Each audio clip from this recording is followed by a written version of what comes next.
Hello, friends. Welcome to episode 912 of the Juicebox Podcast.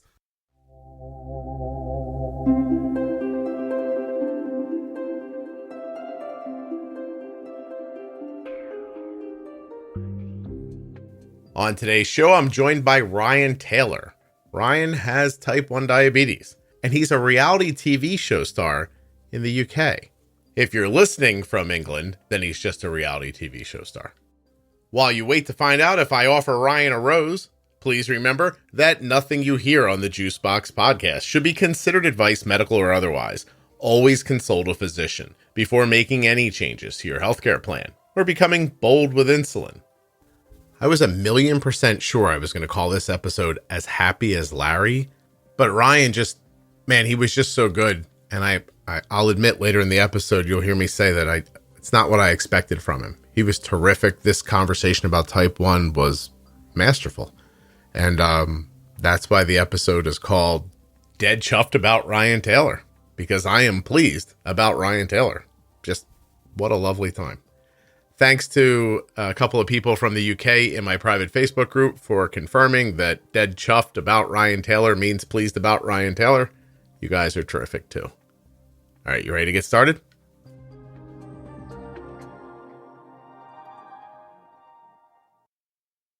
This episode of the Juicebox Podcast is sponsored by the Contour Next Gen blood glucose meter.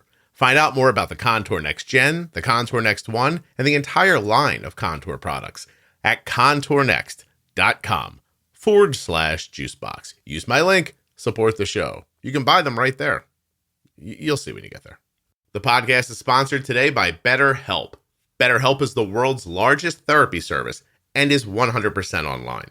With BetterHelp, you can tap into a network of over 25,000 licensed and experienced therapists who can help you with a wide range of issues.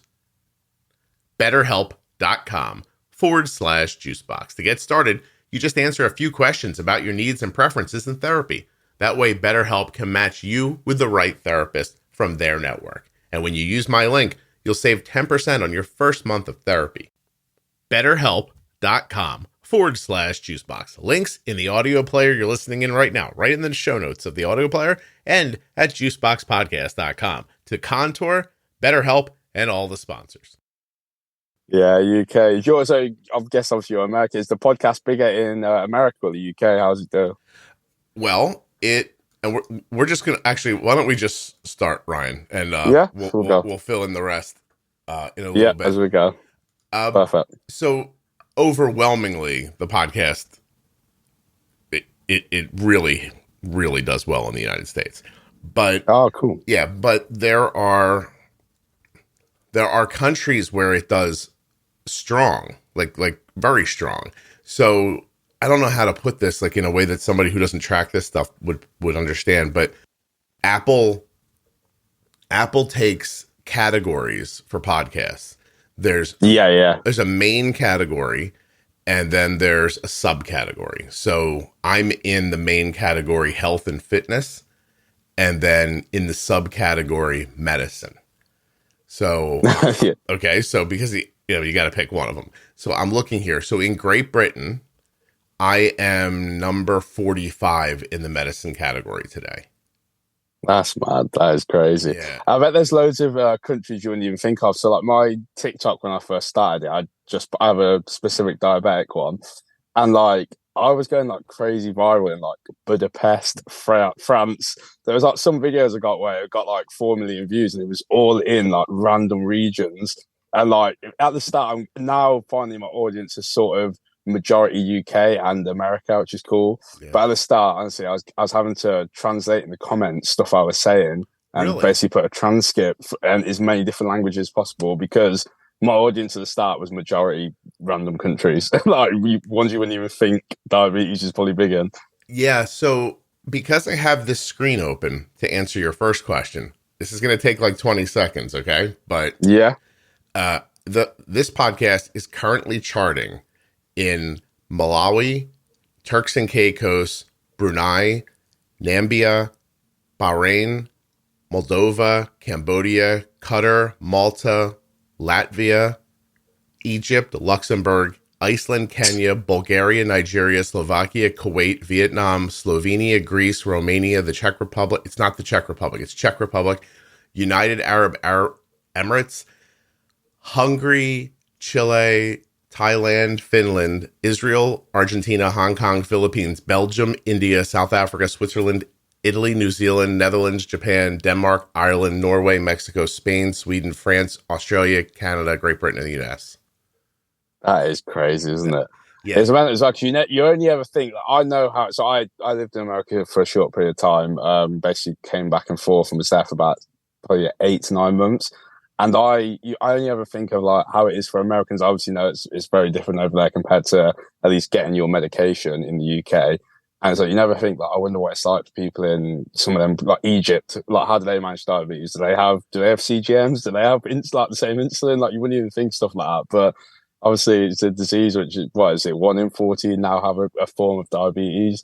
So it's going to be worldwide, isn't it? Yeah, and because a lot of the technology that people desire is US based, and those companies do not have an easy time getting set up overseas.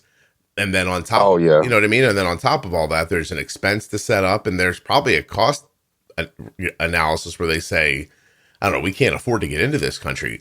You would be surprised by, mostly it's UAE, Bahrain, like Brunei, like in their Qatar. I get a lot of emails from people who are like, I'm going to leave the country and buy supplies and then fly back again.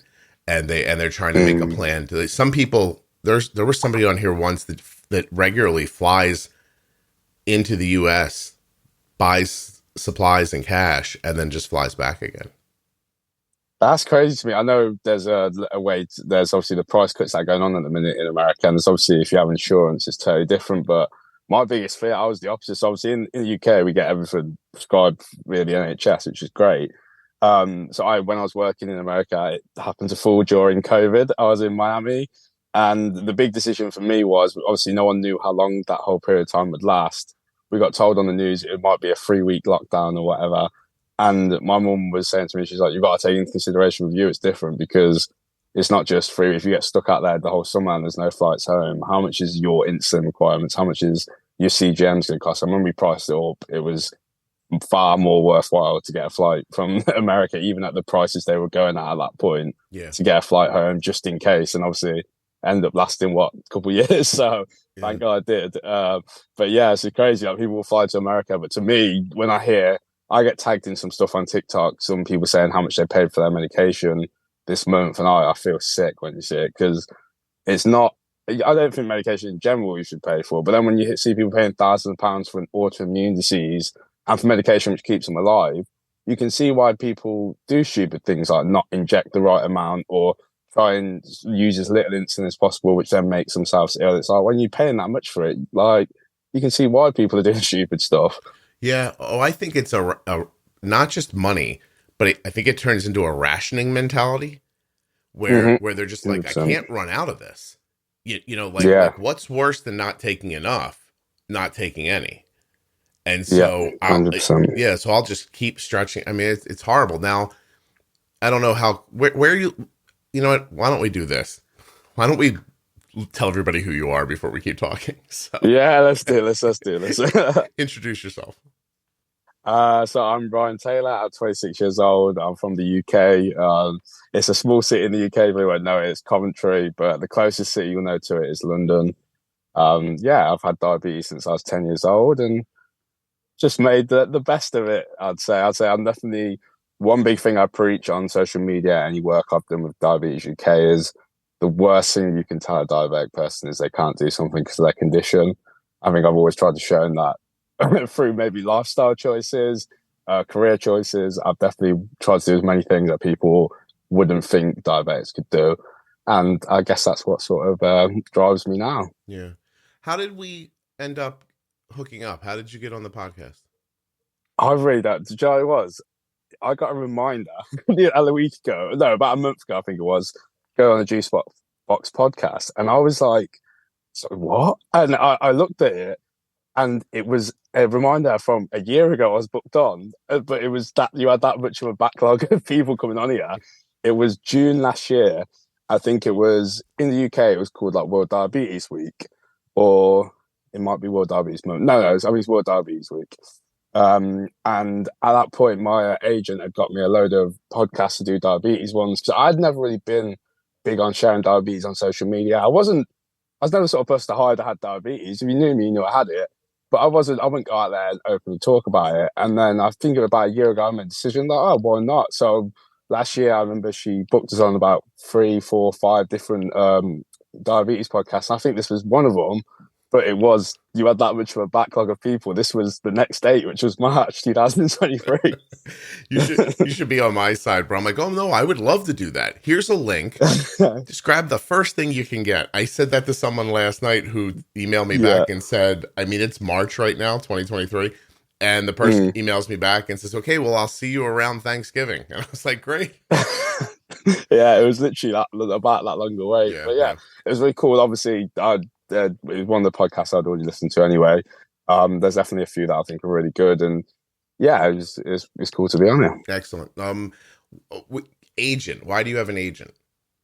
So I do like reality TV, acting, loads of different things. And after doing a reality show in 2021, it was a company approached me and just said like, we'll have we'll work for you. I'll get you more work in different areas. So it's definitely been fun. Like I've done a lot of acting since. I've managed to do a lot of TV commercials, adverts, and stuff.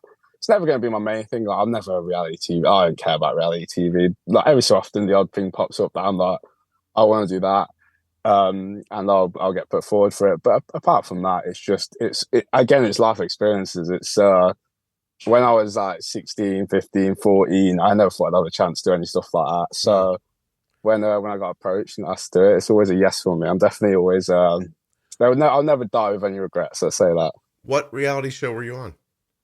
So I did when I was a kid, a little baby. I was 21. I did a show called IB for Weekender, which is about partying. And then in 2021, I did the UK version of Jersey Shore called Geordie Shore. Oh, no kidding. And yeah. Did any of those things raise your profile in a way that was shocking to you? More like it's hard to explain. So IB for Weekender, when we got offered that, we were so young, and to us it was a dead show. Like it had totally been. I didn't even watch it anymore, and I was like 19. I was probably like just above the target audience who watches that show. It's just about going to IB for partying a little bit. And around that, and I didn't take full advantage of all the opportunities that come after that, but we got like a decent amount of like a little bit of a following from it.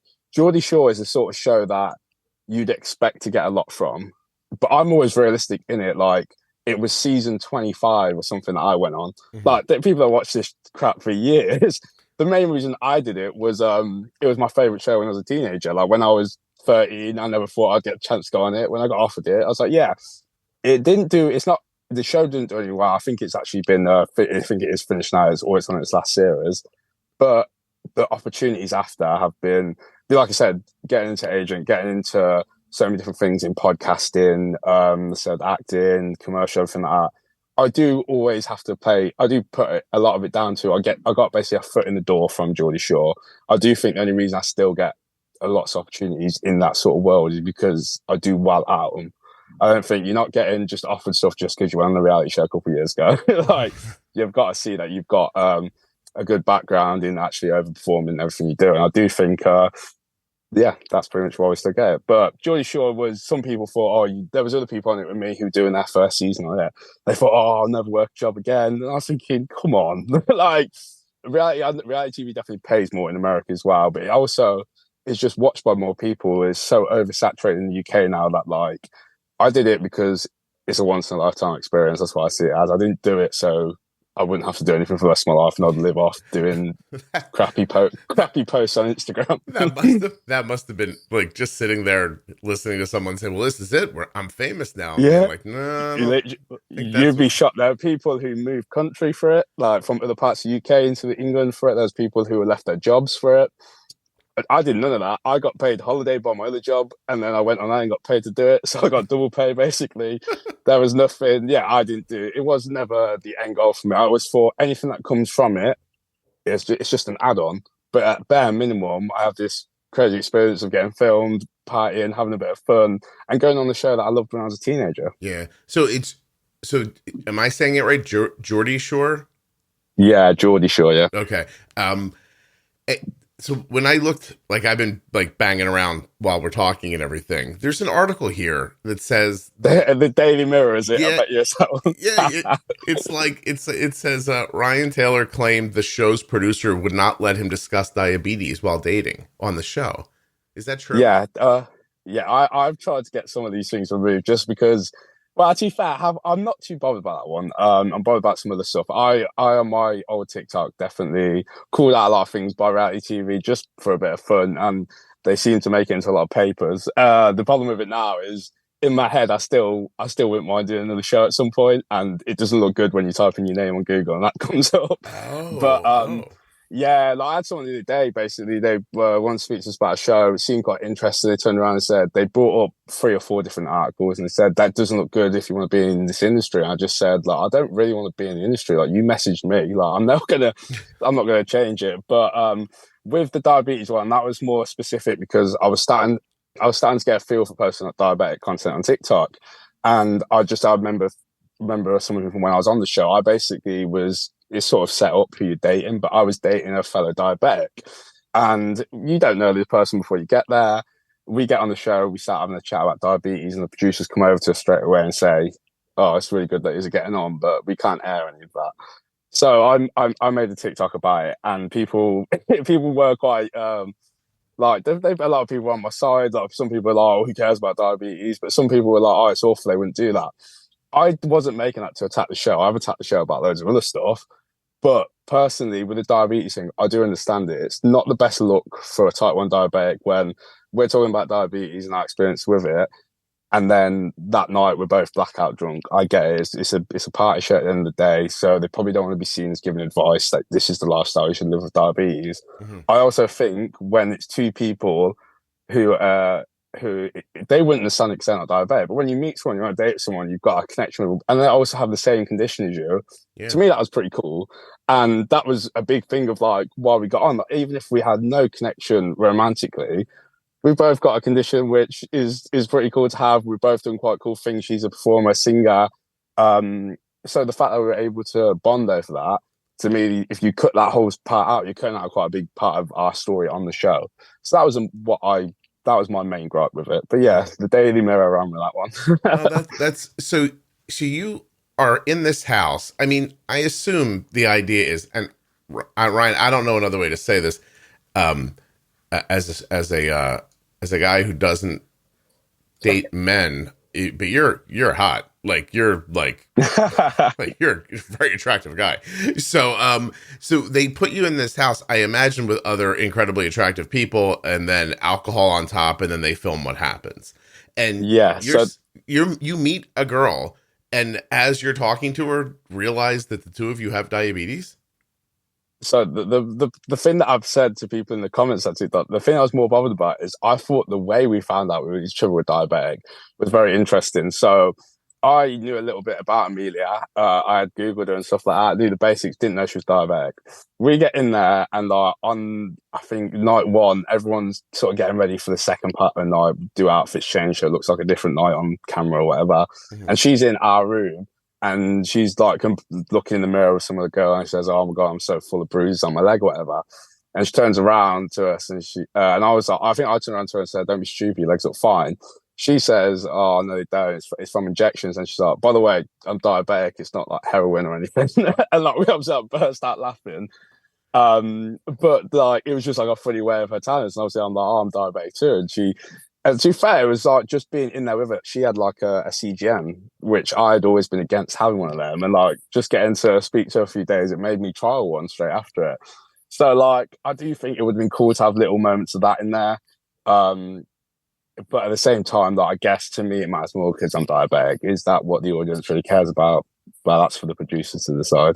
Yeah, maybe it makes you too real. You know what I mean? Yeah, reality TV without being.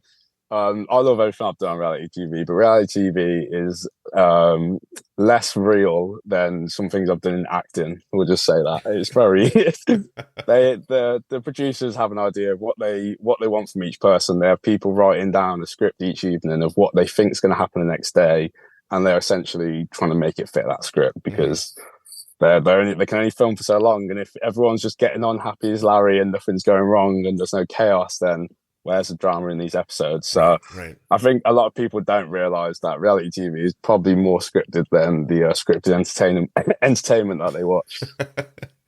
You're telling me that Curb Your Enthusiasm is not as well as well scripted as this show.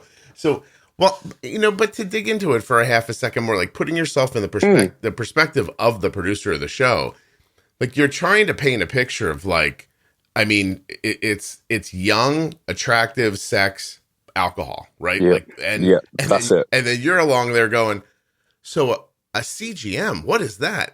Yeah, of course, they're probably sitting there thinking, what are they talking about? Like we want someone talking about cheating and this and that, and I love her after one day. I get it. You know what I mean? It's not interesting to anyone else. And that's why when I made the TikTok, I saw such uproar. I was sort of like, no, like I wasn't mad. Like I understand it. Like, who the hell wants to watch that? And that Geordie Shore, obviously, is very similar to Geordie Shore. It's even more than a normal reality TV show. It's branded as sex, party, relationships, all that stuff. I just imagine people in like a room somewhere wearing headphones, like, overseeing the filming, and one of them turning to the other one and going, did the hot guy just tell the hot girl that he has diabetes? Like that's not fun. Wait, no. We need to cut that out. They're really getting into it. What in the hell? Somebody look up a CGM. What's a CGM, for God's sake? Like, these two, separate them. Yeah, literally. You turn into a real person then. It was definitely a spanner in the works of what they expected, but whatever. I always try. Like I said, I'm always going to be real to me when I'm on them shows and stuff like that.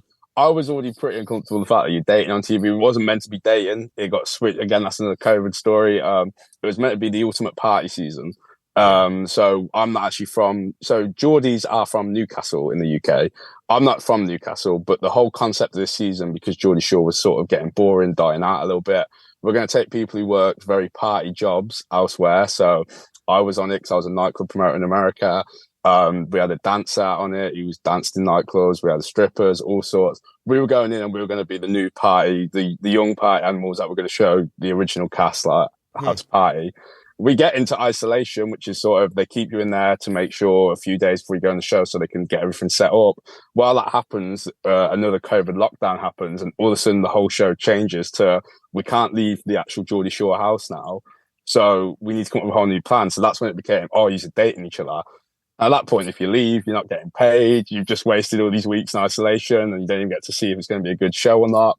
So the fact it was like dating alone was a bit like weird for me. I just think like, I'm never going to I'm never going to meet anyone on TV, especially reality TV, who's actually what I look for in a girl. Mm-hmm. So I definitely, I was always going to be myself on it. But I knew like as soon as it changed from partying to dating, I can party hard, but I'm probably not going to be the most entertaining person dating. Like I have my specific type, and that's always what I go for. Ryan, I'm going to ask a difficult question. You just said something, right? You just said that I'm not going to meet a girl that I'm interested in dating on a reality show. Yeah, but you're on a reality show. So are you a guy that women wouldn't be interested in dating? Oh, mate, I'm very lucky to have found a woman who puts up with dating me. I'm a nightmare state, and I let her know, like, there's so many things that I do in career-wise. It's never for just being a terrible boyfriend or anything. There's so many things I do career-wise which is not fun to be my girlfriend when I'm doing that. Yeah. When I'm doing an ad and they decide on the day that, okay, you're going out with this girl in the ad, you've got to kiss her. My girlfriend has to put up with that. It's money, it's an advert, it's one of them. I wouldn't date myself. I like to think I'm really good in every other way. But yeah, I personally don't think it's probably fun to date someone who does the line of work I do. But like I said, if I found someone that would put up with it, then I'm quite a lucky man. Yeah. Oh, of course. So you're, you say you're 26? Yeah, 26. Okay. So you said earlier, what was the other show? Ibiza Weekender? Is that, or? Uncover? I'd be for Weekender. That's now changed to a different show. It's now called Kavos Weekender, but yeah, I was on there years ago when I was Oh, young. okay. Oh, so they stopped. I mean, so went to Cabos, and Yeah, it's just basically the same thing when Geordie Shore changed up and put in new people. It was the same as that. The show was getting a bit old, so they just changed location. gotcha. And so how many different places have you, like, how long, I guess, does it take to film a show? That's my first question. Oh, you would be surprised. It depends on what is getting fit in.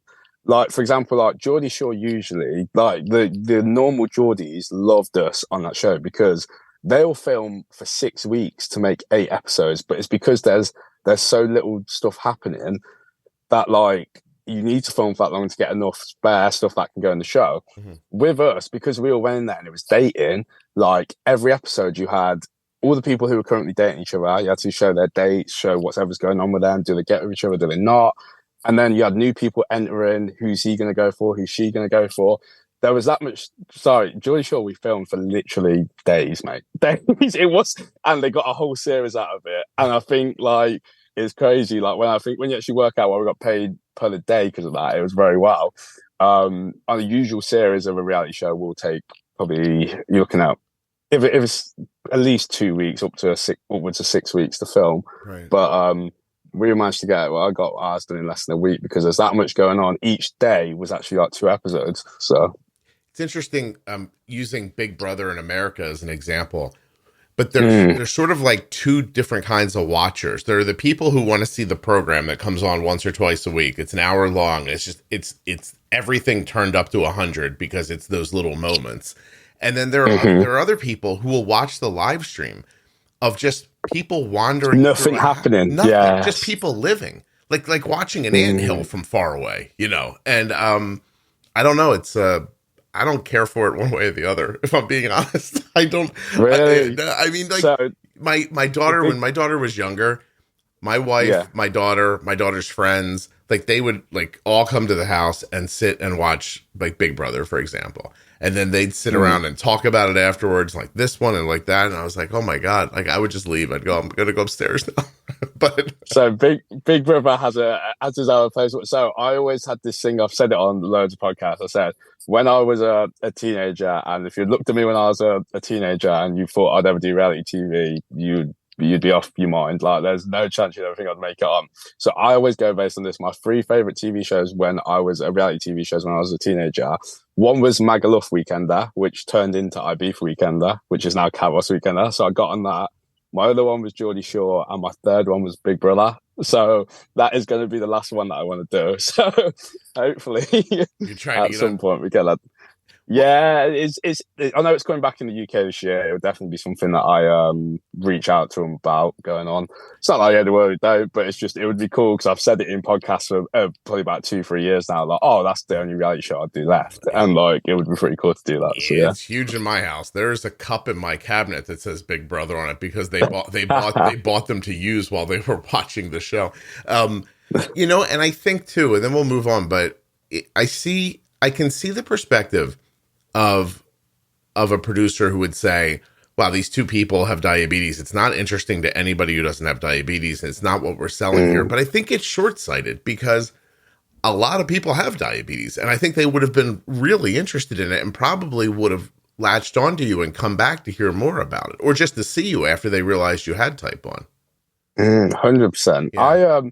I don't think it was actually the board, like the thing that people wouldn't be interested. From what I gathered from Amelia, which I said on the TikTok, I said I think it was purely the fact that they can't be seen as giving any sort of medical advice. They don't want to do it, and they never want to get caught in a situation where, oh, I'm type 1. I saw these 2 people who have type 1 on your reality show. I started partying every weekend and now something tragic happened to me. I don't think they ever want to be cast with anything like that, which it is fair enough. I do get that. Whether it was also the thing of it's not interesting to them, then I don't know. But that's what Amelia said to me. They said they can't be seen as giving any sort of medical advice on such a complicated condition. That's interesting. And Amelia Lilly, right? We can say her name once. Yeah. Well, I just pulled her up and I agree her legs look fine. So Amelia's amazing. I love Amelia. She's a girl. Terrific. She was on X Factor in UK. Yeah, that's So that was our big storyline. So when they came into me and they said, "You're dating Amelia, like, what do you like about her?" I quickly was like, "Oh, crap, like, I watched her years ago on the X Factor and I really fancied her." So their big storyline was, I've had a crush on her since I was 18. I was like, you've sort of adjusted that a bit. I just said I really liked her on the X Factor, but so that's what this storyline ran with. Yeah, I'm gonna say she's 2 years older than you.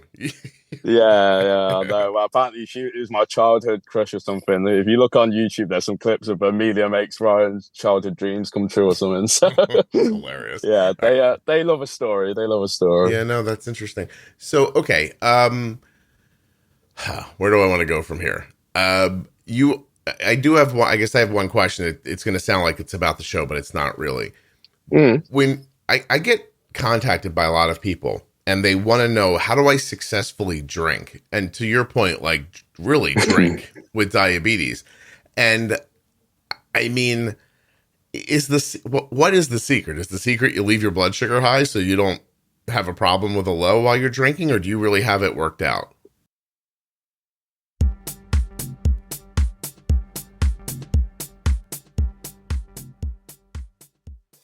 Hey guys, just jumping in to remind you that one of our sponsors, BetterHelp, is offering 10% off your first month of therapy when you use my link, betterhelp.com/juicebox. That's betterhelp.com/juicebox. BetterHelp is the world's largest therapy service. It is 100% online, boasts over 25,000 licensed and experienced therapists, and you can talk to them however you want, text, chat, phone, or on video. You can actually message your therapist at any time and schedule live sessions when it's convenient for you.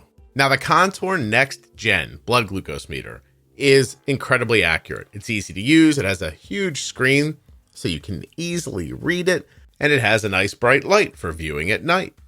Should I do the rest of the ad like one fish, two fish, red fish, blue? Apparently I can't. ContourNext.com/juicebox. The Contour Next Gen blood glucose meter may cost you less in cash than you're paying right now through your insurance. That would be crazy, wouldn't it? Go to ContourNext.com/juicebox. Click on the buy now button. You'll see all the places you could buy it right now. It has second chance test strips, which means you won't waste test strips if you can't get enough blood the first time, which is not to say that it needs a lot of blood. This meter needs a tiny bit of blood, but I'm just saying, if you mess up or something happens, you head back over, you get the rest of the blood without wasting the test strip or ruining the accuracy of the test. We all deserve an accurate blood glucose meter, and it's easy to overlook them, but don't. ContourNext.com/juicebox. Now we're going to get back to Ryan, and the conversation is going to shift from reality TV to type 1 diabetes. And in my opinion, Ryan has a lot of very valuable things to say about type 1.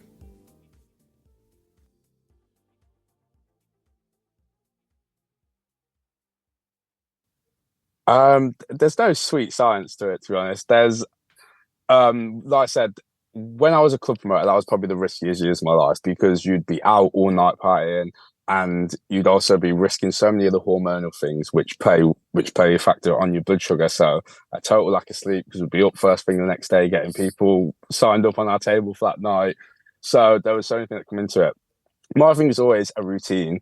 I've said it to you before. It sounds like the most reckless lifestyle ever. But even when I lived in Vegas, I had a routine. I knew at a certain time, whether it's 4 a.m., 4:30, I'm going to be wrapping up at the club. I know that ideally I'm going to want to be in bed by, let's say, 6. I'm going to be up at 11 so I can get back out on the strip and start getting people in. So if I knew that, to me, I always did inject for my drinks. And this is because I've got to the point where I cannot drink vodka Diet Coke. I hate it. If you drink vodka Diet Coke, you should be okay, really. Your blood sugar shouldn't really spike, and then you'll get a drop later, and you counter that with food. For me, I have to drink something with a bit of sugar in, because I hate the taste of that drink now. So I would inject as I go along during the night. And then when you get to the point where you're going to go low, I would then eat before bed. And I'm lucky that I can eat through anything. So no matter what, even if I'm ridiculously drunk and I'm going to be sick, I will eat through and I'll stomach it fine. And then I'll wake up in the morning at a good level. Now Now I'm more of a wine guy. I guess I'm getting old. And again, wine is a bit of a blood sugar spiker and a drop later. But again, I won't be out all night anymore. I'm not as much of a partier. So if I'm drinking it, it's definitely a thing where I inject for what I'm drinking. I take into account, because I drink it fairly often, I know how much it's going to raise my blood sugar. Mm-hmm. And then when you get to the point where several hours later, where you're going to start getting that drop from it, I'll eat again. It's not as convenient. I do think sometimes if you're in a position where you can't, maybe you haven't got a CGM, it's more inconvenient, you're not going to be testing yourself a lot. It might be better to let your blood sugars run slightly high, and then the drop won't affect you through the night. But to me, it's preparation. Like, Yeah. I used to go out without a test kit sometimes, and I used to then go to bed without testing. And I'd always think back now, like, God, I'm so, like, it's only a few years ago, but I feel like, God, I wouldn't dare do that now. I'd always check because I know how fast things can change your blood sugar. I just think if you're more prepared, no matter what, if you test at night, even if you're still high, you know to factor in, okay, I'm going to drop by a certain amount because of the alcohol. But it's trial and error. I'm not saying go out and drink every weekend just so you can factor it in, just so you learn enough about it. But if you drink once a year, it's going to be a lot harder to know what to inject for when you're drinking Right. than if you're doing it a little bit more regularly. So if it's a once a year occasion, maybe err on the side of caution and suffer with some bad blood sugar for that one night, because it's not worth risking it, to me. Yeah. So when you were younger, you basically just got lucky for a while. You didn't get too, Oh, right. And then your blood sugars were there probably higher. there were times where I got lucky with higher and lower. There was times that I have vivid memories of one certain night where we got back after an all day, like, I guess it's a rave or whatever in Ibiza. And I remember getting into bed, and at this point, I was getting a weird thing where I wasn't sensing my blood sugars as well. And I wasn't sensing going low as well as usual. And I still was just risking it as I did. And I knew we had a big day tomorrow. So I took a sleeping tablet. And as I was literally dozing off, I remember rolling over and being like, crap, I better test myself. Test myself, and I was 4.1. And I'd been partying all day, drinking all day, a lot of steps, a lot of alcohol. I would have went crazy low, and that sleeping tablet could have prevented me from waking up.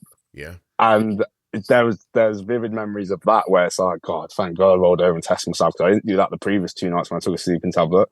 So there's definitely I was so lucky. I had the best time of my life doing it.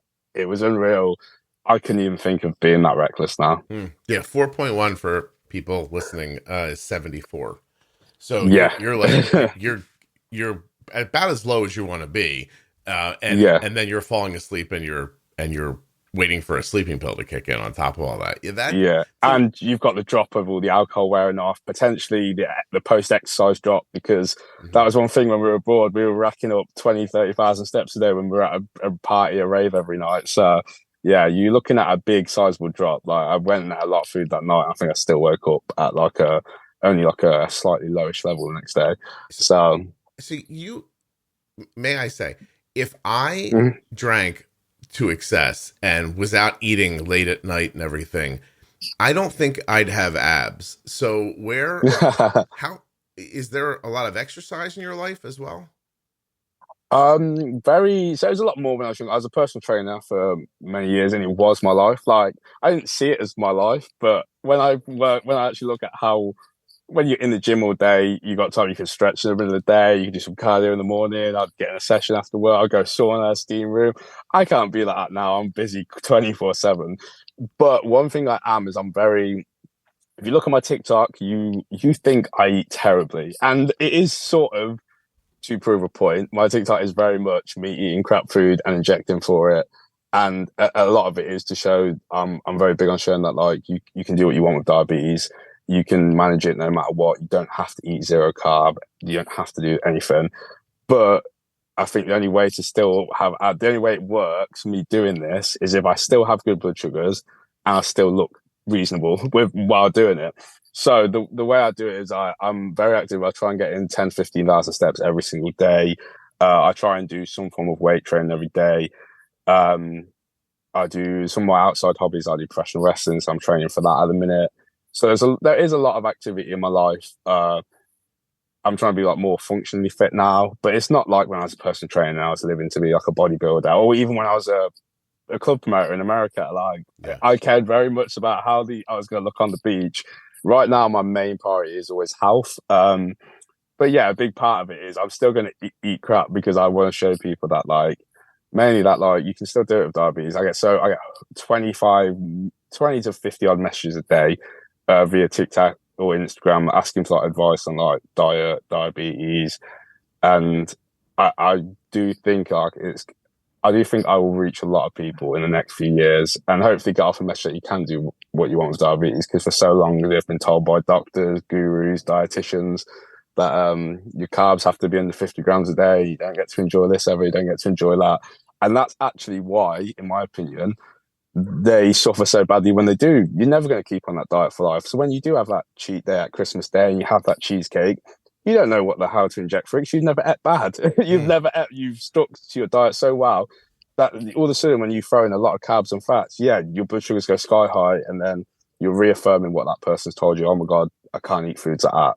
I don't think people should be taught that. And a very big thing, I'm working with Diabetes UK at the minute, to do seminars with young children, and a big thing is there's like you're going to try everything in your life anyway. Right. I'll be open and honest and tell you my experiences with everything, not just food, but with partying, with girls, with this and that. I'm not going to run to your dads and tell them, but I'll be totally honest with you guys. And my biggest advice is be your own encyclopedia of knowledge. Like, you don't ever learn how to deal with a certain situation if you don't put yourself in that situation. Right, Ryan, I have to tell you, I'm certain you probably don't listen to this podcast, but you and I are so aligned on this. It's That's good. It's absolutely freaky.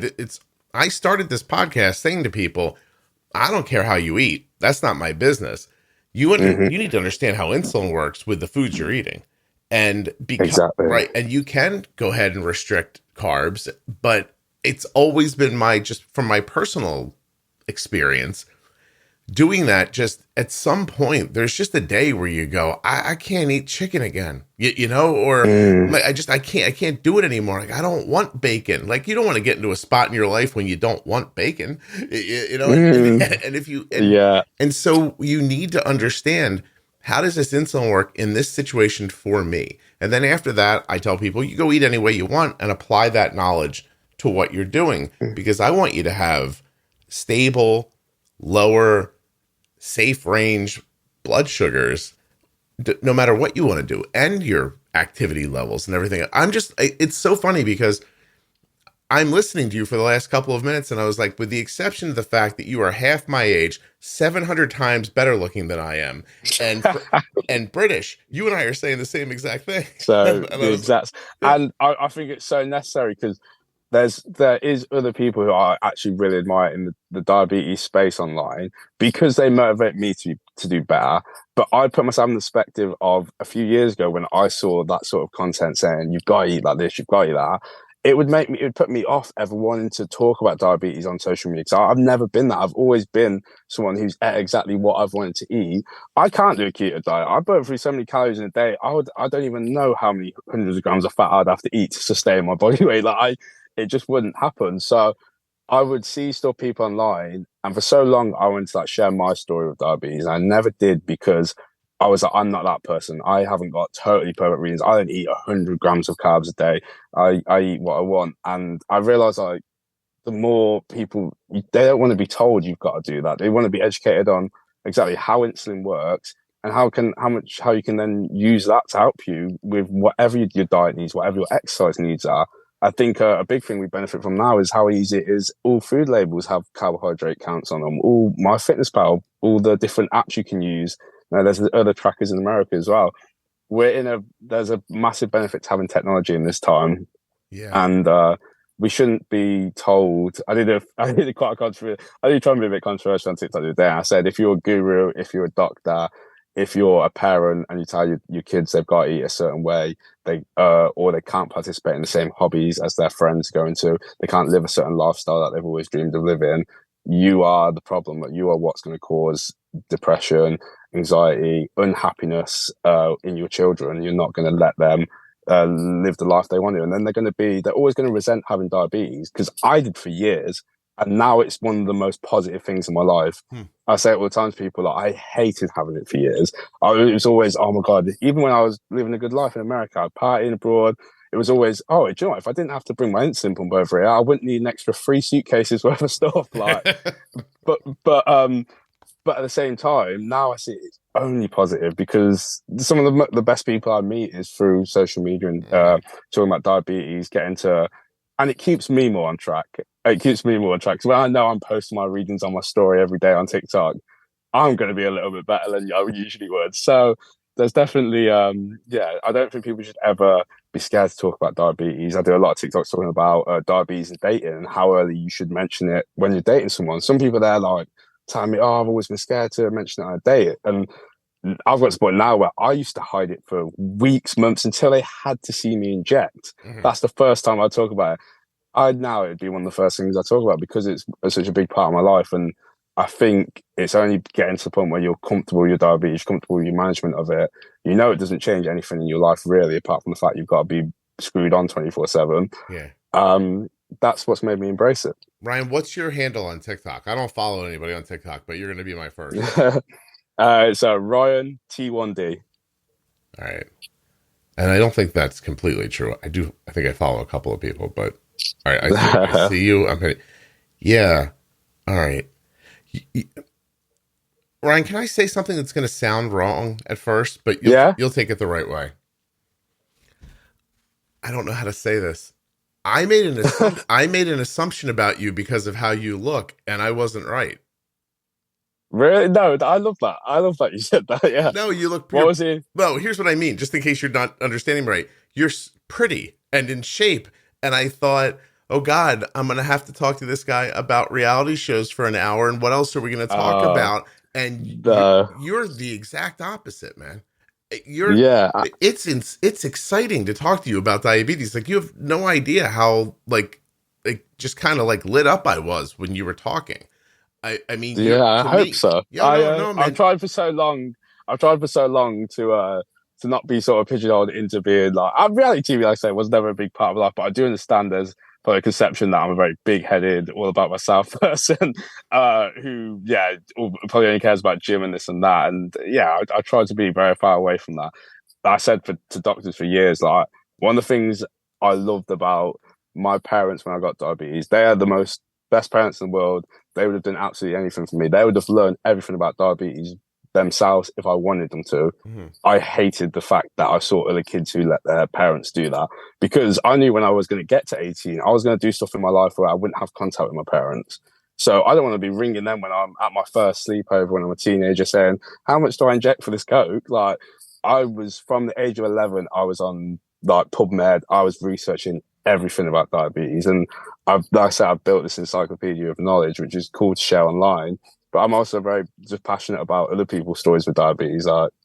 It's a good subject for me. It's the most fun I have in my life at the minute. Yeah, I also imagine at some point you were planning on dating a ton of women, and you didn't want your mom around. You didn't need your mom there going, honey, don't forget the bolus for that. Get that nighttime insulin done. And that's the big thing. I've got a lot of videos I've released this week about the importance of your partner into your diabetes management. And I would never slight any of my exes. I will always have a soft spot in my heart for all of them because they were my partner during very important years of my life. It's only this year I've realized how important, being with my current girlfriend, how important it is to have someone who shows such an interest in your diabetes management. She doesn't sit there and want to carb count on me or anything, but she knows how important it is to my life. Factors that in the fact that I spent a lot of time online talking about it, a lot of time doing videos about it. She also is massively encouraged. She'll always be on the game plan with me. So if we drink a lot, we party when we go, we do our little holidays each month, we do a trip somewhere, we drink a lot, we party, we eat crap food. But if I come back and I say I need to turn it up for the next couple of weeks, I'm the chef, so I'll cook her anything she wants, but she's on that plan with me. If I say my blood sugar readings haven't been good for a while, I need to go to some really basic foods just so I can get back under control and sort of get a sense of what's going on. It wouldn't even be a question. She's on that same diet with me, and that's really cool to have. Wow. What do I want to say? If you look like me, what do you think you would do for a living? I think I'll do what you do and talk about diabetes. Yeah, you might, huh? All right. Well, let's. I hope to do it anyway. That's my end goal. It's going to sound very big headed, but I've always been someone that, as I've hoped, by the time I pass away, I will have helped more young diabetics than anyone else on the planet, and that's what I intend on doing. And it doesn't even seem like a lofty goal to me, but I know there's people out there who have, maybe if it's a doctor or even people like you put out such good podcasts every single week and reach millions of people. I still think by the time I pass away, I will reach more. And it's just because I feel like I was made to be the person to do it because of the lifestyle that I lived when I was younger, that will catch the eye and will be intriguing to so many teenagers. And also my honesty as well, but also to give a full perspective on it. I think it's very easy for someone maybe hasn't done anything crazy in their life to be, oh yeah, diabetes doesn't hold you back from anything. I think I've constantly proved, one goal I've set for myself is to each year do something I never thought I could do, because I want to prove that it doesn't hold you back from anything. And I think because of that, over time, that's my goal in life at the minute. Ryan, there's no way you've seen the movie Twins with Danny DeVito and Arnold Schwarzenegger, right? I've heard of it. Okay. I love Arnold as well, but I've never watched it though. You understand the concept of it, that these two people who look nothing alike are actually twins. The twins, yeah. I'm going to tell you something right now. We're twins. You and I we're the diabetes pair of that. You're obviously Schwarzenegger in this scenario, and I'm Danny DeVito. But I've said on this podcast a bunch of times, like there are moments when you're talking about other things, and the way I usually put it is, I guess some people might find it morbid, but when I die, I want a bunch of people to show up at my funeral and be like, that guy helped me. Like my blood sugar's better because of that. I listened to a podcast. What an odd thing. Like I pushed a couple of buttons on my phone and listened to people talk about diabetes, and my health got better. And I don't, by the way, let me be clear. I don't really want you all to come to my funeral. I'm trying. I don't even think I want a funeral, to be honest. I might just a little, when they burn you up, I think I'm good with that. And the ashes. Yeah, I'll take that. But my bigger point is just what you're saying. Like if I would keep talking about it and be serious about it, I think there's a way to reach people with good information. And I think there's a way to give it to them so that they can take it up and actually use it in their life, and not just intersect with what you were kind of talking about earlier, which is the way the establishment likes to talk about diabetes, which is in a way that nobody wants to listen to, isn't in any way fun or engaging, and in the end doesn't actually help you, because they won't go the extra mile to talk about how the insulin works. They'll, what I mean? And I find, I want to be clear, don't get me wrong, I'm sure there are plenty of people who eat like a low carb lifestyle because they want to and they enjoy it, and I'm not talking about them. But people who find themselves limiting their carbs because they can't figure out diabetes, it makes me sad. And for the same reason that you talked about it, like just making decisions in your life one way or the other that's not what you want to be doing, to fit yourself into a problem that doesn't really exist. You just don't understand how to do it. And that's it's just a shame, if that's happening to people. I think it's the lazy way out for the medical industry, because there's so many more factors that fit into diabetes management. If you actually break it down, there's a million hormone levels, which also cortisol is a big one. I had a huge surgery and experienced firsthand the effects of high and extremely low cortisol and how that affects your diabetes after. But there's a million other factors. I said that your activity in the day, your movement, your lack of sleep will make you insulin resistant. But the easiest way to just pull it in a manual for loads of trainee doctors to read and for them to spew it to millions of people is the less carbohydrates you eat, the easier it is to control. However, it doesn't take into effect the fact that they, at some point, they either might not want to eat low carb, or the fact that it doesn't take into effect that eventually they are going to cheat. They are going to have something else. And then if you've never trained them to try enough different diets and to try enough different foods that they learn their own body, then you haven't really done anything. You basically put in a plaster over the injury. You just put it on there temporarily. I do think one thing, I was crazy with diets when I was younger. Like I said, I was a bit of a mad scientist with my diabetes. I'd try every different form of training in the gym to see how it affected the blood sugar. I tried every diet. I did an all fruit vegan diet. I did the because I saw it was really good for making insulin sensitive. I've done all meat carnivore diets. I've done low carb. I've done high carb, and then I realized like, yes, I might have had a slightly better effect on my body with one than the other, but not worth enough to be like, oh, I have to eat these certain foods. So then it becomes a thing of like, well, what are you going to enjoy? Because how many years you have on this planet? Your food controls a massive part of the dopamine release in your brain. Are you really going to eat foods that you hate just so you can have that perfect HbA1c? Or are you going to just spend a little bit extra time working out how to make that HbA1c good no matter what? Right, I love you. I don't know another thing to say. I'm sitting here daydreaming about flying to England and doing a short podcast series with you in person about management. My god, that's got to be done now. You can't put that in my head. We've got to make this happen. I mean, honestly, it's oh my god. I swear you're the nicest surprise I've had in a long time. I mean, seriously, it's I feel like I'm going to just apologize. I said it once. I really did misjudge you. I honestly, I did the thing that you tell people not to do. I went off some of my other experiences I've had where, there have been people who've come on. They're like, I'm an actress. And I'm like, oh, okay. And then that's nothing else that happens in the conversation. You're just like, can we dig into any of these things? And the answer is usually no. But you could go on forever about this, and really intelligently and well thought out. Like, your thoughts are very clear and valuable on the subject. And I'm trying to, anyway, I'm never going to do that again. Like, it's okay. Yes, you're hot, Ryan. Okay.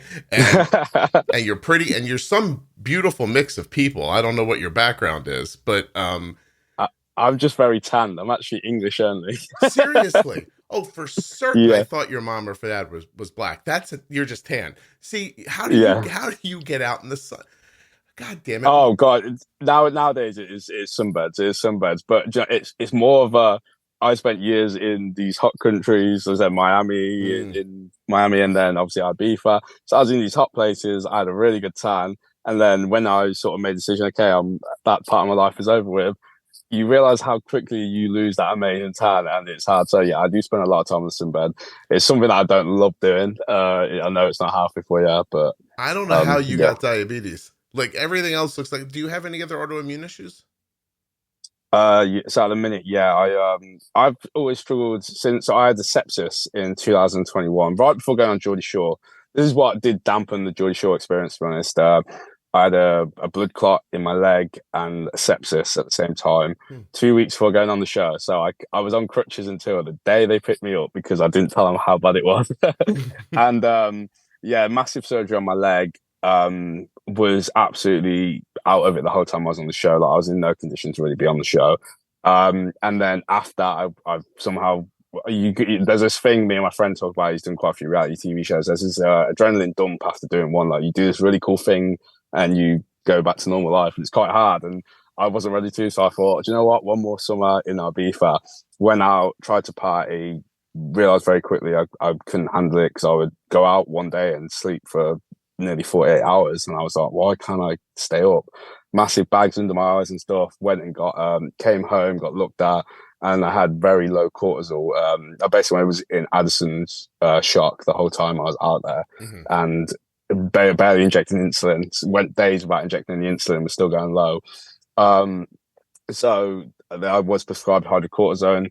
I've successfully weaned myself off though very recently, but cortisol is something I have to pay a massive look at. If I now don't get the right, it's crazy because I lived this crazy lifestyle for so many years, not caring about sleep, not caring about rest, recovery, diet. And then now I feel everything. Like, if I don't sleep for a couple of days, I'll notice some bags in the eyes, I'll notice some dry hands, and it will be, I'm running low on cortisol. So I need to take it again, but I'm getting to the point where I'm building a good enough routine that we're okay. So yeah, no other, apart from that, we're all good. Wow. Do you take the medication, or you said you weaned yourself off of it?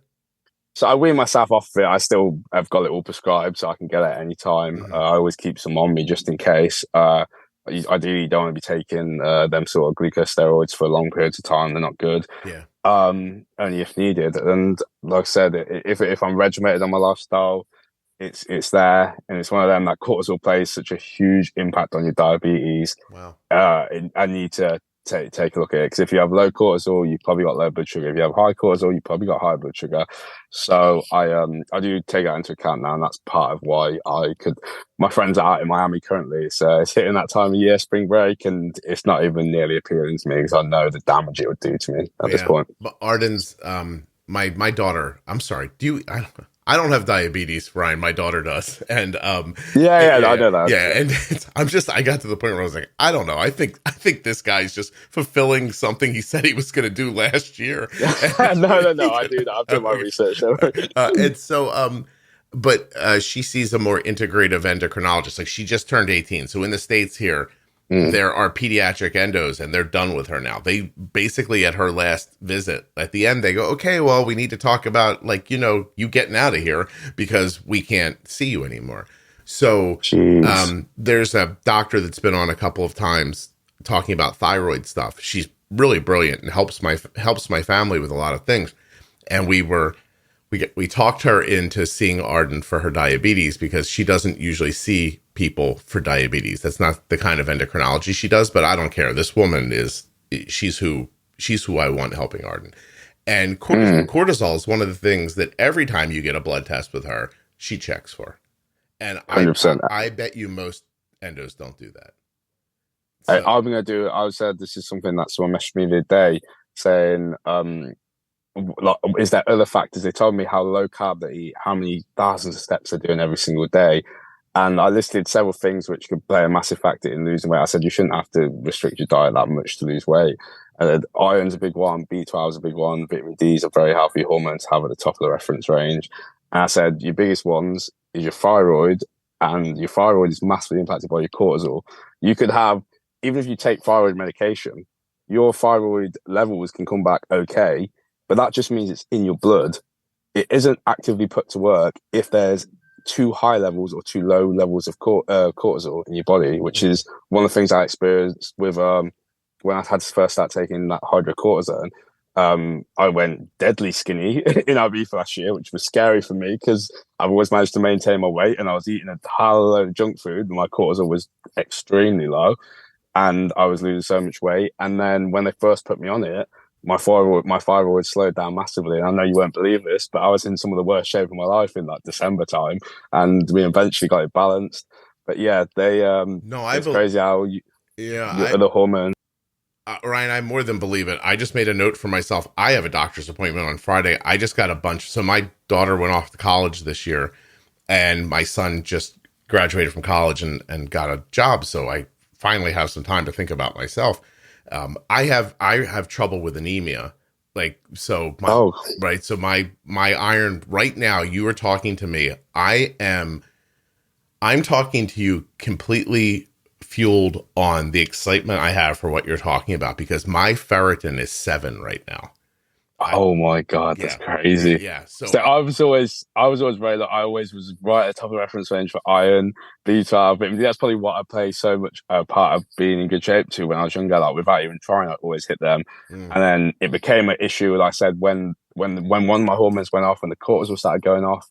Now it is that regular check on all of them, because all of a sudden, top of the reference range in the space of 2 months became bottom of the reference range on a few of them. And I was like, I'm eating the exact same foods, roughly taking the exact same supplements, and now all of a sudden to me it works synergistically.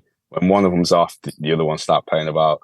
So definitely I'd get that iron. I will, trust me. One of the things I'm doing today is bothering a doctor about getting me on their schedule. I'm going to get an infusion. Like I'll just get an iron infusion. When you're as low as you are, that's what you like. If you took tablets now, it would take so long to bring you up. You need that infusion, and then it's obviously you can maintain in other ways. But but the doctor that I saw really gave me a battery. Like I went in and I said, look, so Ryan, but between you and I and the people listening, my biggest issue is that I don't eat in a way that should be reflective of my weight. I don't know if that makes sense or not. My activity, I move around. I'm old and all, but it's just, if you and I stood next to each other and I said, Ryan, how much do you think I weigh? you'd miss my weight by 40 to 50 pounds. Really? Yeah. You would be off by that much, how I look versus what I actually weigh. And Okay. so I went into the doctor. I'm like, this isn't right. Like, Yeah. I don't eat or live in a way that should reflect this. So she tested my my thyroid, she tested my iron, she tested my testosterone. Like she gave, I gave blood for, it felt like 10 minutes when I went to the doctor. And my follow-up appointment's in 2 days, and we're going to see what she's going to do.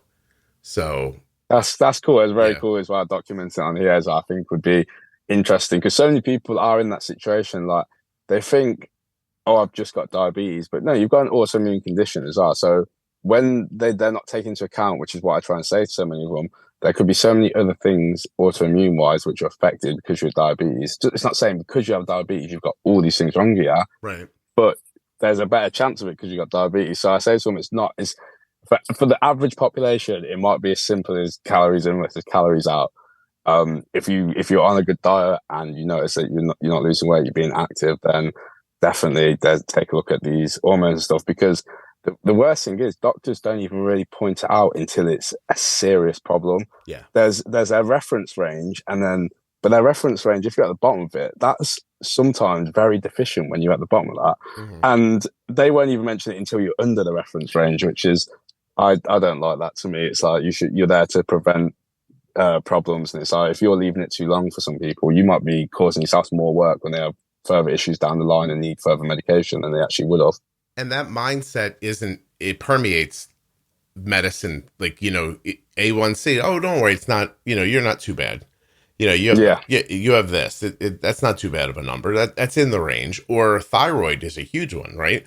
The reference range is massive. Oh my God. There are people with TSHs of 5 and 6 who have every thyroid issue, and the doctor says to them, well, you're in range, so we're not going to give you the medication. And but if they put you on a form of T3 or T4, your TSH it gets limited to barely anything. So why is it okay to be up at 5? Yeah. Exactly. Crazy. I trust me. I have episode upon episode where I'm just banging that drum over and over again. Like if your TSH is over 2, you need to find a thoughtful doctor who will really consider this for you. Anyway, I don't know what I'm going to end up on, but you just said something that I wouldn't have thought to do that I'm going to do. After I get answers, I'm going to take this piece of paper I'm holding right here that I still happen to have that has all the blood work on it that they did. And I'm going to sit down on the podcast and go over it with people so they can see what they looked at and what we found and what we're trying. I think I said that you'll be surprised how many people have the same issues as you're experiencing. And like I said, if you can point it out slightly faster to them than they would have. For some people, whether it's a money issue or whether it's just I'm going to run myself into the ground, into like I'm fine, I'm just going to self-medicate with prescription stuff until I absolutely crash. Some people don't go and get their blood work done. So if you point out certain things you're experiencing and then what your blood tests out, I think that's you could save someone. Yeah, because no one knows what they asked for, and I don't know, your point's just very strong because I'm adopted, but my daughter has type 1 diabetes, and it wasn't and no matter how many people I get on this podcast, I'm like, so, how about in your family line? Like and people are like, oh, my mom has celiac, or my brother-in-law has vitiligo, or I don't know, like stuff like that. And I always thought, well, I just don't know my history. But then I have some it's interesting. You know what I mean? But then I have some of these issues. And because I don't have diabetes, I don't see, this is probably a psychological thing because my kid has type 1. I don't have type 1, so therefore I don't have medical things that deserve attention, if that makes sense. Yeah, 100%. And people, but no one even knows what type 1 comes from. And like I said, you might have just been blessed enough to not get that, but you still have the same genes that essentially will allow you to go deficient in the same hormones and the same blood markers that type 1 would go in. So it's weird to think of, like, the people do always say, don't they, that like it's not meant to be it's not meant to be passed on by genes. But my brother's got it, my stepbrother's got it. A cousin of mine did have it. She passed away when she was young. So yeah, it's weird. I do always speak to people, and I do always ask, like, did you have any family members? Because it is quite intriguing. Like, it's crazy they haven't knuckled down exactly. Is there a way it gets passed on or not? Mm-hmm.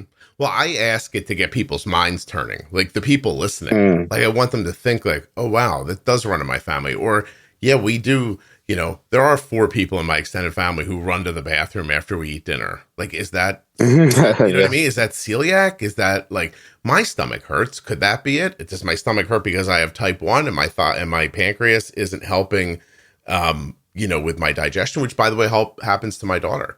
My daughter has to take just an enzyme tablet when she eats to help her, right? To help digest meat and stuff. Exactly. God damn it, Ryan, where have you been all my life? Damn it. They're researching, apparently researching. Oh, I do, I know a lot of people who I give it to my girlfriend now as well. She's always struggled with digesting. Obviously, being my partner, she does eat a lot more probably meat than she used to. Like, I cook it, most of my dinners included. So I've looked at getting them for her. What age was your daughter diagnosed? 2. 2. Yeah. See, that's one of the saddest stories I heard. But another thing that really motivated me to do as much as I can in the diabetes space, I do a lot of pilots, I guess they call them in America, but dry runs, we call them in the UK. So before a reality show airs, but before they film a new reality show, they'll do a practice run of it, and they'll run it like it's real. But it's typically actors or people that have been on reality TV before, so they know how to play up for the camera and stuff. And they do it just to see, have they got the right camera angles in this location? Mm-hmm. Is the storyline of the show any good? I do a lot of them, and I did one that turned out to be a really good show. I'm really good. I didn't actually go on the proper show now, but about a year ago. And I remember the first night, everyone's in there, all fucking having a good time, mingling, talking about, it's class, we're getting paid to do this. We're living in a castle for a week or whatever. So we're all doing that. I hear diabetes mentioned repeatedly. So I go over, I hear this guy introduce himself to him, and I thought it would be him. And he's talking about his daughter having it. And he said to me, he lists off how bad it was, her diagnosis, said lost all this weight, was wet in the bed every single night, throwing up every single night, and was getting misdiagnosed for months. And I thought in my head, she's got to be my age, because that is the exact same thing that happened to me. I went down, I was 10 years old, and I only weighed 4 stone. I'm not sure what that is in kilo, but it's you're looking at around 60 pounds. Mm-hmm. So yeah, at the age of 10.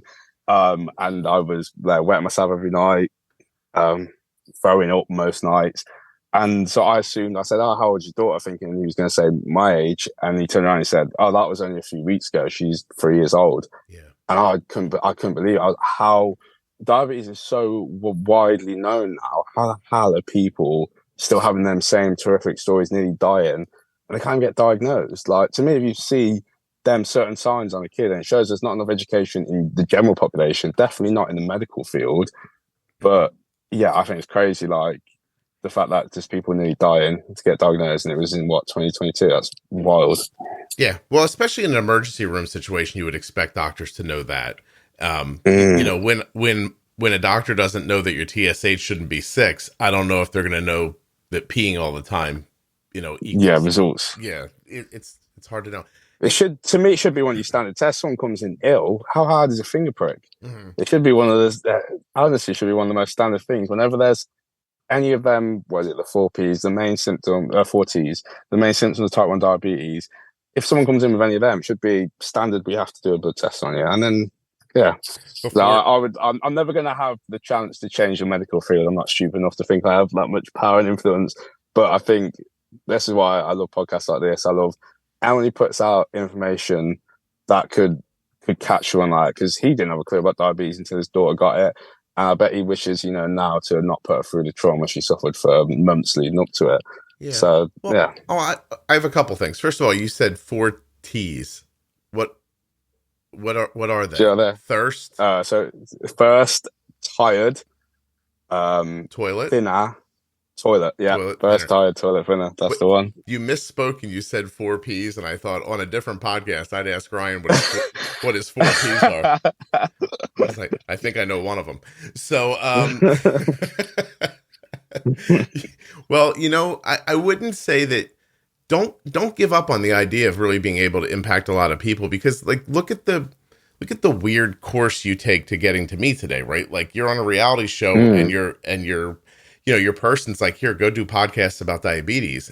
And that was a year Yeah. ago. And now here, and you and I are talking. And also, I don't put a ton of effort into making sure you're here. So Yeah. you have to respond. You have to look at that email and go, oh, damn, I did say I was going to be on a podcast next week. And then be here for it, which I really appreciate, sincerely. Yeah, no, it's been great. And no, I know I'm good. That's why my goal is always to reach the most people out of anyone in the diabetes field. I just think I'm not medically trained. And a lot of the stuff that I do is against doctors and how they prescribe and how they go about teaching medication. I'm never going to get welcomed into that industry. Like Diabetes UK probably hate the fact that I come out and I say, like, your doctor's wrong about this, and this. In all the talks that I do for them, I start with saying, like, I don't think you should listen to your doctor on half the stuff because the manual that they read on diabetes is this many pages long when it should be this many. And they probably don't like that, but they also know that I probably give the realest advice to children. So I know I'm going to reach a lot of people on it. I just think personally you can only control what you can control, and but yeah, your path to so many things is wild. I always think there's so many things in my life that I said when I was 14, I never thought I'd do reality TV. If you saw me at 14, I definitely wasn't someone who you think would be allowed to do anything like modeling, reality TV, anything like that. And even podcasting, I have my own sports podcast now. I try and do like one interview, chat, or podcast in different areas: sports, relationships, partying, traveling. I try and do one of them a week. My agent tries to get me to do something like that. And I always tell her, like, I was in speech therapy until I had no confidence for one, but I was also in speech therapy up until the age of 6 years old. So I was sitting there while they're going, sir, just so I could say words. And the fact that I get to do stuff like this, that's cool to me because I never thought I'd be a good talker. I never thought I'd be a confident talker for sure. Well, you're absolutely terrific. I actually was going to ask you, and then you just said you were in speech therapy, which makes me want to ask you more. Do you know your IQ? Has it ever been tested? I don't think it'd be very good. Because I disagree, Ryan. But I've said this to you before. I'm obsessively interested in certain matters. So and it can be something so small, and I'll have to be the most educated person on that random subject. And I'll spend hours in my free time just researching it and gathering knowledge on it, listening to podcasts on it. But if it's something I don't care about, I'm useless. Like, wow. I remember I worked in car sales at the age of 21, and I got there, and for 6 months I was stealing a living. And on my last day, they caught me and they gave me a test that I had on my first day. I don't remember doing the test on my first day. I scored worse on my last day when they fired me than I did on my first day. Ryan, I don't care about that. You're describing me. Like, yeah, I mean, if you think I know about like nuclear fission or something, like I don't. You know, exactly. Like I struggled to get through school, primary and secondary, but the things that I think I think people say it's the things you care about, but it's the things that kind of light my brain up. There I can go on, you know, and I'm telling you, I'm not lying.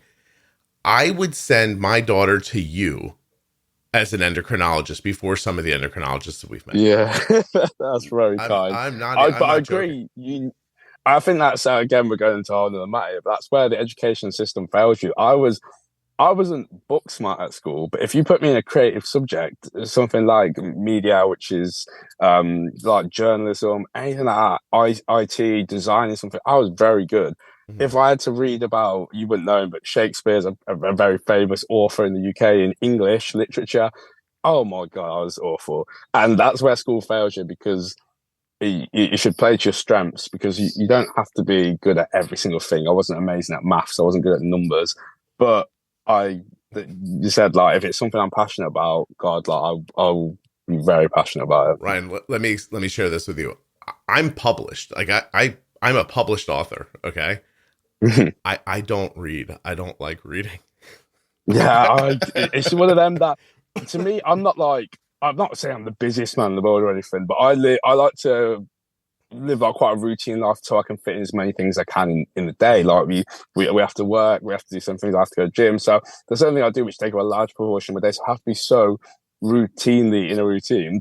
The problem is if I sat there and read for an hour, I'd see that as a massive waste of time. So I could listen to the audiobook version of it while doing some sort of exercise or something. Like, I'm a very efficient guy, and reading has never fit into my lifestyle. Right. I found it's interesting. I've read a couple of great books that I've really enjoyed, but I just don't like to read. I'm not embarrassed. I was on a book tour once, and my publisher pulled me aside and said, "Hey, let's stop telling people you don't read, okay?" And I said, I said, "Why?" He goes, "Well, because you wrote a book and it doesn't sound good." And I was like, "Oh, okay." I said, I thought it was great. Interesting. Yeah, I thought like, hey, a guy wrote a book and he doesn't even read. I think, yeah, it doesn't. It's never done much for me. Like I said, I won't be efficient, but I can't concentrate on words. So I feel like I play massively off people's like voices, emotion, which I guess you wouldn't get with an audio book. But it's probably why I like so many podcasts and stuff. I like hearing that. I also don't really like made up stories. I prefer real life stories. It's always far more interesting to me. So it would have to be more like a biography, which I'd be interested in. But I like to hear the voice behind it. I've definitely always connected better with the expression you can put in your voice. And I guess you can see them as well. But yeah, reading to me, it's just I've never been able to do it, and it's annoying because I try and be so. There's so many. You always look at the millionaires morning routine and that, and I'm very much on the. I get up at 5 a.m. Don't care if it's Monday to Sunday. I'm up at 5 a.m. I always try and get gym out of the way early. I'll try and just start my day at 5. It's just something that I've managed to get into routine. I love doing it like that. Right. But there's certain things I now try and add in when I can. Reading, it always says, read 9 to 12, but no, that ain't happening. Not reading for any period of time. Ryan, let me tell you what the Google machine tells me, whether or not it's actually true or not. But average IQ of a person with a stutter is 14 points higher than the national average. That's pretty crazy. I did not think that. I have your IQ in the 120s. That's my guess. Really? I'm very good at picking people's IQs. People who knew me at school would massively laugh at that statement. Like I said, but I do think, like I said, it's something. And we're talking about a subject that I'm very passionate about, and I put a lot of time into researching it because to me that's one of the most important things when you're giving advice to young people and stuff. Like, I can't just tell you go and do this because I did it and it's great. Like, what happens if you do it and you're going to die? Like, I can't put that risk on myself and live with myself doing that. I've had to be very educated on any matter I give opinions on. I appreciate that. I'm just telling you that you're not giving yourself enough credit. You're having multi-level thoughts about things that are existing on different timelines, and you're keeping them all together and explaining them in a very simple way. And that's not that. Listen, I barely got out of high school. Like, I'm not kidding you. Like, I barely got out of high school. Like, when they gave me my diploma, I was like, I pulled this off. Yeah, we did it. I was like, no kidding. All right, thanks. You sure? All right, I'll take it. But like my kids, like my daughter's in college, and she sends me a text the other day, and she goes, "Yeah, I did this report on this history topic," and I was like, "Right," and she goes, "I got a 96 out of 100," and I said, "Yeah," and she goes, "I don't understand where I lost these 4 points at." And so that's what you wanted. Yeah, and I'm like thinking, if I got a C, like a middling grade, I was like, I did it. I was like, I would give away 30% of the grade and be like, "Oh, I'm doing terrific." Yeah, and that was me in school as well. And then, but her mindset is sort of a mindset I have about now. That I'm not sure if she's very passionate about the test she took, but there's certain things where I'm not my biggest critic in everything I do, and a lot of it's subjective. Like, when I do like professional wrestling, for example, it's totally subjective. Like, people can think I was amazing, people can think I was rubbish. I purely go on crowd noise. If the crowd is loud, I did a good job, I entertained. But I'll be obsessively over it. Like, I will put the wrestling show into a program that tells me the different level of noise throughout the whole show. And I will see who gets the best reactions, who gets the worst, what moments did the best and worst. And it's the same with podcasting. If someone comes on our podcast, the one about our local football team, and he's funnier than me, oh my God, like I stay up at night, mate. I need to come up with better jokes. So there's certain things that I am ruthlessly hard on myself about. But like I said, if it's that drive that makes you better, and she's clearly got that. Ryan, I'm just going to say it again. I'm Danny DeVito to your Arnold Schwarzenegger. That's 100% true. We're basically the same person. I did a TV show once where I was in front of a live audience, like 500 people. And there's a moment when you can feel it. Like, I've got them. I'm going to say something in a second and they're going to laugh. And then I'm going to move it in this direction, and then this is going to happen. And then another person started speaking, and I'd be like, oh, it's a letdown for them that I'm not talking. And it's very, you can, if you can see it anyway. I don't know. Yeah. You're terrific. I love it because there's so much growth. Like people would think after doing like reality TV, oh, this guy's got insane confidence, he can do anything like that. But I said the wrestling stuff came just after it. It was one of the first things that messaged me after it, like, come and help us build an audience for the show.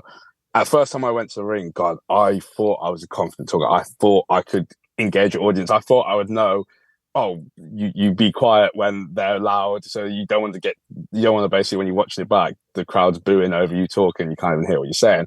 I thought I'd have all these things down to a point. And I watch my first show now and I cringe. But it's so good to see your progression in a certain subject because, like, at the start, I would go out there, heart would be absolutely beating. I would just be hoping no one's going to say anything, like, really bad. I think two fans started chatting, like, oh, who are you? Who are you? And I thought, okay, at this point, I was meant to be not a bad guy or a good guy. I was meant to sort of play it in the middle because they hadn't decided what they wanted me to be yet. They were going to base it off the crowd. So I go out there. Reaction's all right, but then some lads start chatting, who are you? And I was trying to think on my feet and I thought, you know what, I'm a bad guy. Turned around, I was like, more relevant than you, that's who I am. And then they all booed, we got a massive reaction and we were off and running. And I think, like, just like in that second, I love that I have like a witty brain to turn around like that, because if not, some people can crumble under that sort of pressure of having a live audience heckling you. I love speaking in front of people. I don't know what that says about me, but I enjoy it very much. All right, Ryan, I have to let you go because I'm going to propose to you in a second, and I'm going to have to go have to explain to my wife that I'm leaving her for a guy in his 20s in London. So you just really, I had such just a lovely time speaking with you. This is terrific. Oh, it was so much fun. I'm not gonna lie, when you said, oh, we'll just wing it, and then you didn't, I expected like, oh, we'll roughly talk about this, we'll roughly talk about that, but we'll wing it. And then we just said, no, show up, headphones, wing it. And I was like, I can go off the cuff, but I just thought, are we going to have a really boring chat? But this has been hilarious. Oh, no, I'm really good at this, Ryan. Yeah, I know you're good. Don't worry. It would be, if us two are talking and it was a bad conversation, something's really went wrong. I've never I've never made a podcast and thought, oh, nobody can hear that. That'll be terrible. I have one question before I let you go. Really early on, like an hour and a half ago, you said, as happy as Larry. Yeah. What does that mean? It's a weird British saying that it's just known. I'm not sure I don't know if there's an actual Larry. This is somewhere where my IQ might fail. I don't know if there's an actual Larry this saying's based off, but it's like, happy as Larry's like just someone who's having the best time, almost a bit like delusional to like anything that's going wrong in his life. He's just always having a good time.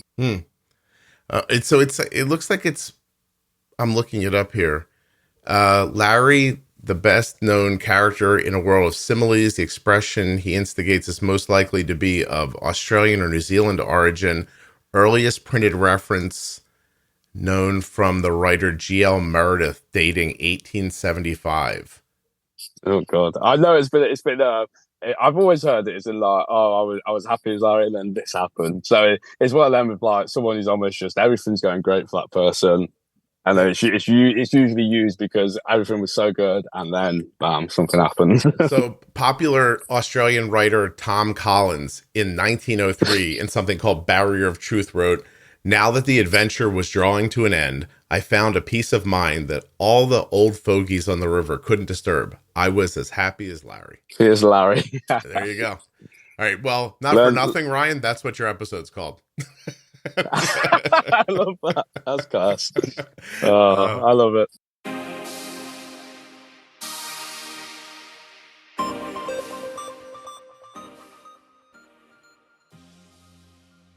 A huge thanks to Ryan for coming on the show today and sharing what he knows about type 1 diabetes.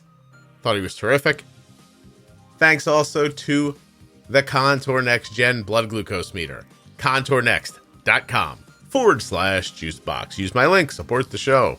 Speaking of links that support the show, BetterHelp.com/juicebox. Save 10% off your first month of therapy with BetterHelp. I sincerely appreciate when you guys use the links. It really does keep the show going. So if you're looking for Dexcom, Omnipod, Contour, BetterHelp, Athletic Greens, US Med, what else? Touched by Type 1, so many. Gvoke HypoPen. I think that's it right now. No, it's not it. CozyEarth.com. Use the offer code Juicebox at checkout to save 35%. If you're looking for anything about those, please use my links. Sorry, I had to turn my head to read off a whiteboard. I can't, it's a lot of them. It's hard to keep straight in my mind. I can't thank you enough for listening. Sincerely. I'll be back soon with another episode of the Juicebox Podcast.